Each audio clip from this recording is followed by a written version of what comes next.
രാഷ്ട്രത്തിന്റെ അടിസ്ഥാന യൂണിറ്റ് എന്ന് പറയുന്നത് കുടുംബമാണല്ലോ. അങ്ങനെ ഒരു 10-20 കുടുംബം ചേരുന്നതാണ് ഒരു പഞ്ചായത്ത് എന്നൊക്കെ പറയുന്നത് നമ്മൾ. അപ്പോൾ ഈ 10-20 കുടുംബത്തിൽ 10 കുടുംബത്തിലും പ്രശ്നങ്ങളും കൊല അതുപോലെ സിവിൽ കേസുകളെല്ലാം നിറഞ്ഞിരിക്കുന്ന അന്തരീക്ഷമാണെങ്കിൽ ആ പഞ്ചായത്തിൽ ഉള്ള അരക്ഷിതാവസ്ഥ എത്രമാത്രമായിരിക്കും. ഇവിടെ ജാഗ്രതാ സമിതി പോലുള്ള സമിതികളൊക്കെ രൂപീകരിക്കപ്പെട്ടിട്ടുണ്ട്. പക്ഷെ അത് എത്രത്തോളം പ്രാവർത്തികമാക്കുന്നുണ്ട്, എത്രത്തോളം പ്രവർത്തനക്ഷമമാണ്, എത്രത്തോളം നിഷ്പക്ഷമായി അതിനകത്ത് തീരുമാനങ്ങൾ എടുക്കപ്പെടുന്നുണ്ട് എന്നുള്ളതൊക്കെ വലിയ ചോദ്യം തന്നെയാണ്. ഇത്തരം അവസ്ഥയിൽ കാരണം ആ ഓരോ പഞ്ചായത്തുകളിലും അല്ലെങ്കിൽ കോർപ്പറേഷൻ മുനിസിപ്പാലിറ്റികൾ അടക്കമുള്ള പ്രദേശങ്ങളിൽ വരുന്ന ഗാർഹിക പ്രശ്നങ്ങൾ, വിവാഹമെന്ന കുടുംബം സ്ഥാപിച്ചെടുക്കേണ്ട വിവാഹമെന്ന ഒരു സംസ്കാരത്തിലൂടെ കടന്നു ചെല്ലുന്ന ഓരോ വ്യക്തികളും കൊല ചെയ്യപ്പെടുകയാണ്. അവർ പിന്നെ പാർശ്വവൽക്കരിക്കപ്പെടുകയാണ്. അതിന്റെ എണ്ണം ദിനംപ്രതി കൂടിക്കൊണ്ടിരിക്കുകയാണ്. കുടുംബക്കോടതികളുടെ കേസുകൾ, കുടുംബക്കോടതിയിൽ കെട്ടി നിൽക്കുന്ന കേസുകൾ ഒരുപാടാണ് നിലനിൽക്കുന്നത്. അത് ദിനംപ്രതി വർദ്ധിച്ചുകൊണ്ടിരിക്കുകയാണ്. അതുപോലെ തന്നെ സിവിൽ കേസുകൾ വർദ്ധിച്ചുകൊണ്ടിരിക്കുകയാണ്. അപ്പൊ ഇതിന്റെയൊക്കെ അടിസ്ഥാനം ഇതെന്താണ് ഇതിൽ നിന്നൊക്കെ നമ്മൾ മനസ്സിലാക്കേണ്ടത്? കുടുംബത്തിന്റെ ഉള്ളിൽ ശത്രുത വളർന്നുകൊണ്ടിരിക്കുകയാണ്. സ്വത്തിനു വേണ്ടി, പണത്തിന് വേണ്ടി, സ്ഥാനമോഹങ്ങൾക്ക് വേണ്ടി ബന്ധങ്ങളില്ലാതെ ശത്രുക്കളെ സൃഷ്ടിക്കുന്ന ഒരു അവസ്ഥയിലേക്ക് പോയിക്കൊണ്ടിരിക്കുകയാണ്.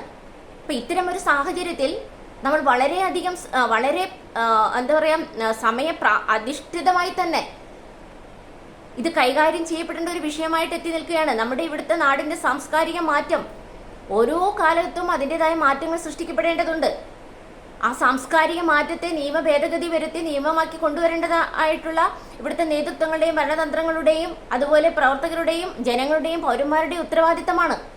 വരും തലമുറയ്ക്ക് നല്ലൊരു പ്ലാറ്റ്ഫോം ഇട്ടുകൊടുക്കുക എന്നുള്ളത് ഇവിടെ ജീവിച്ചിരിക്കുന്ന മുതിർന്ന തലമുറയുടെ ഉത്തരവാദിത്തം തന്നെയാണ്. അപ്പൊ ഇങ്ങനെയുള്ള സാഹചര്യത്തിൽ ഇന്ന് കേരളത്തിൽ നടക്കുന്ന സംഭവ വികാസങ്ങൾ വളരെ ഭയാനകമായ ഒരു അന്തരീക്ഷമാണ്.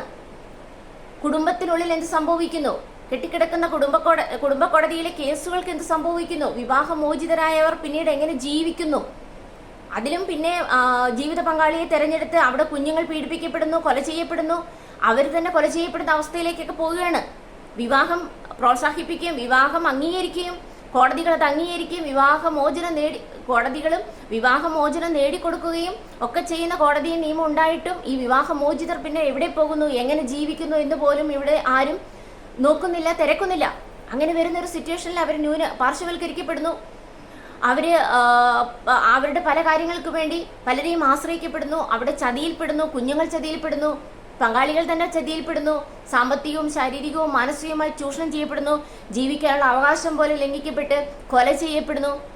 ഇത്തരം ഭയാനകമായ ഒരു അന്തരീക്ഷം കേരളത്തിൽ നിന്ന് കൂടിക്കൊണ്ടിരിക്കുകയാണ്. അതുകൊണ്ട് തന്നെ ഈ കുടുംബങ്ങളിൽ സംഭവിക്കുന്ന ഈ സിവിൽ കേസുകളെല്ലാം തന്നെ ഔട്ട് ഓഫ് കോർട്ട് മീഡിയേഷൻ വഴി സെറ്റിലാക്കേണ്ട ഒരു സാഹചര്യം വളരെയധികം ഉണ്ടായിട്ടുണ്ട്. ഇപ്പം നമ്മുടെ സുപ്രീം കോടതി ജസ്റ്റിസ് തന്നെ പറഞ്ഞിട്ടുണ്ട്, കേരളത്തിൽ ഇന്ത്യയിൽ തന്നെ ഔട്ട് ഓഫ് കോർട്ട് മീഡിയേഷൻ എന്നൊരു ഇൻസ്റ്റിറ്റ്യൂഷൻ വളർന്നു വരേണ്ട സമയം അതിക്രമിച്ചിരിക്കുന്നു എന്ന്. കാരണം അതിന്റെ ഉത്തരവാദിത്തം, കോടതികളെ സഹായിക്കേണ്ട ഉത്തരവാദിത്തം പൗരന്മാർക്കും കൂടിയുണ്ട്. ശരിയായ സംവിധാനങ്ങൾ ഉണ്ടാക്കുക എന്നുള്ളത് പൗരന്മാരുടെ ഉത്തരവാദിത്തമാണ്. കോടതിക്ക് പുറത്ത് തീർക്കേണ്ട പ്രശ്നങ്ങൾ കോടതിയുടെ പുറത്ത് തന്നെ തീർത്തുകൊണ്ട് അതിന് ഏറ്റെടുത്തിരിക്കുന്ന ഭാരവാഹികൾ അല്ലെങ്കിൽ നേതൃത്വം എടുക്കുന്നവർ, അതിന്റെ മീഡിയേറ്റേഴ്സ് എല്ലാം നിഷ്പക്ഷമായി നിന്നുകൊണ്ട് തന്നെ, അല്ലാതെ അതിൻ്റെ അകത്തുനിന്ന് ഗുണഭോക്താക്കളായി നിന്നുകൊണ്ട് ജീവിക്കാനായിട്ട് ഈ ഓരോ പൊസിഷൻ ഏറ്റെടുത്തുകൊണ്ട് നടക്കുന്ന ഒരവസ്ഥയിലാണ് ഇത്തരം ഭയാനകമായ അന്തരീക്ഷമെല്ലാം നമ്മൾ കാണുന്നത്.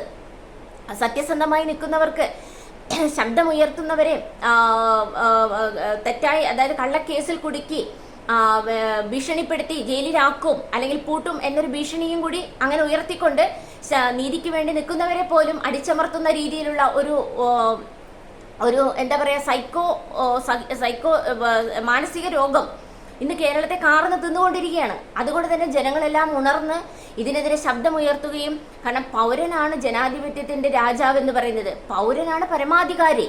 പൗരൻ ഉണ്ടാക്കി എടുക്കുന്ന സംവിധാനങ്ങൾ ഇതെല്ലാം പൗരന് വേണ്ടിയാണ് ഇത് പ്രവർത്തിക്കുന്നതെങ്കിൽ അതാണ് യഥാർത്ഥ സംവിധാനം.